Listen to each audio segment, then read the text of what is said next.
Brown Bear and I invite you to join us on an adventure because you are a very important part of this story. Little Brown Bear and you.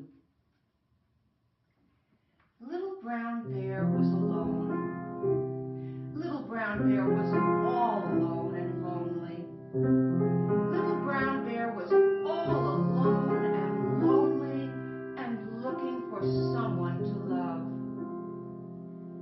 Little Brown Bear wandered along alone and lonely until he came to a tree.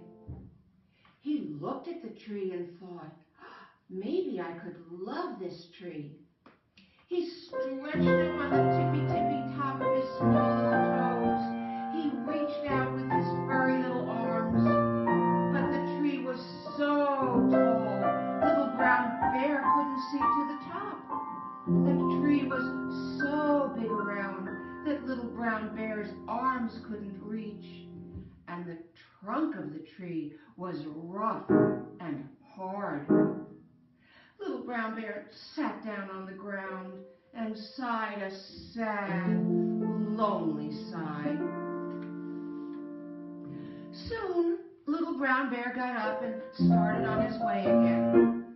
After a while, he came to a happy stream that seemed to be laughing out loud as it flowed along. "Aha," said Little Brown Bear, "here is something I could love." He reached down with his small tan paw to touch the stream. But the water was cold and racing along so fast that it almost tumbled Little Brown Bear head over heels into its swift-running current. It was noisy, too.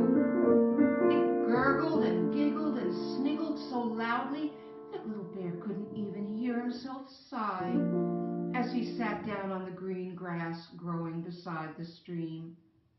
A small tear trickled out of Little Bear's eye and tickled along his cheek and fell into the grass.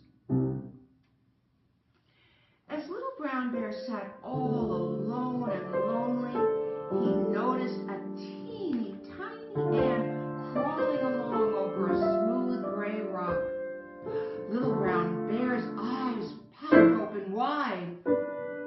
Maybe here was something to love. But the ant was too tiny for hugging and much too busy going about his ant business to stop and visit with Little Brown Bear. And even though Little Brown Bear bent his head close to the ground and hollered out a greeting, the busy ant didn't seem at all interested in making friends and skittered off to disappear in the tall grass. That night, Little Brown Bear found a spot in a hollow of a tree. He crept inside and wrapped his fuzzy arms around his plump little body and hugged himself hard to keep warm. As he looked out at the big black sky, he noticed the tiny blinking lights of hundreds and millions of stars dancing in the velvet darkness. With all those stars, thought Little Brown Bear, surely there must be one I could love. But though the stars were bright, they offered no warmth, and they were so very far away, and there were so many of them, that Little Brown Bear gave up looking for a special star to love and closed his black button eyes, yawned a big yawn, and fell sound asleep. In the morning, Little Brown Bear woke to the sound of small feet walking on the pebbles outside his hollow tree bed. He poked his little head out, pricked up his furry brown ears, and what he saw made his heart beat like an excited drum. What he saw was you. You weren't too tall or too big, and you didn't look rough or hard like the tree. In fact, you were just right. You didn't look cold, and you weren't noisy or moving too fast like the stream. In fact, you were just right. You weren't too tiny or busy or unfriendly like the ant. In fact, your face was bright and smiling as you looked at the lonely little bear. And you seemed to little bear to be just right. You weren't far away, and there weren't too many of you like the stars.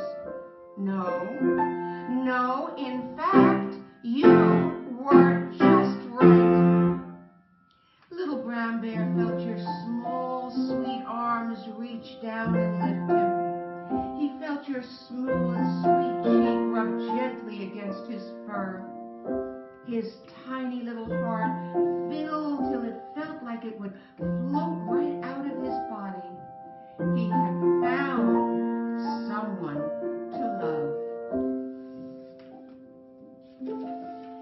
As little brown bear snuggled warmly next to you in bed that night, he heard you whisper as you drifted off to sleep, "I love you, little brown bear." Little brown bear knew then that loving someone was a grand and wondrous thing. But being loved in return was the very best thing in the whole wide world.